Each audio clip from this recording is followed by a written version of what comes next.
اكبر كابوس بالنسبه لاي حد لسه بيتعلم التلوين المصطلح بتاع هيو فيرسس هيو، هيو فيرسس ساتوريشن، وهيو فيرسس لومينس اللي هي الاتش اس ال. كلام كتير قوي ومحدش فاهم منه اي حاجه، فانا النهارده يا صاحبي جاي ابسطه لك من غير اي تعقيدات. يلا بينا. زي ما انت شايف كده اللون اللي قدامك ده اللون الازرق، فانت عندك حاجه اسمها هيو فيرسس هيو. ده انت هنا بتغير درجه اللون نفسه. في الحاله دي مثلا انا عايز يكون اللون الاحمر مثلا، اوكي، فانا غيرت من اللون الازرق للون الاحمر.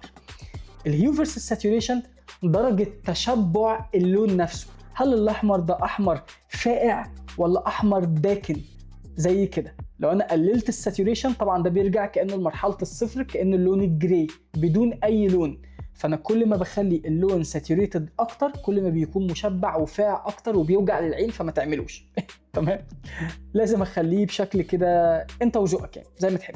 اوكي، في الهيو فيرسس لومينانس ان انت بتخلي اضاءه اللون نفسه ايه. هل الاضاءه بتاعته عاليه؟ طبعا زي ما انتم شايفين الاضاءه يعتبر واللون نفسه شبه بقى فاتح، خلاص راحت منه معالم اللون نفسه.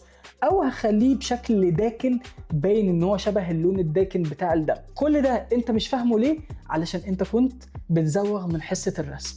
اخ منك انت، اخ منك. وبس يا صاحبي، لو عندك اسئله زي دي ممكن تكتبها لي في الكومنت واجاوب عليها في فيديو تاني. انا اسمي كرولوس ميشيل، بعمل محتوى عن التلوين والتصوير والاضاءه واي حاجه تخص صناعه الافلام.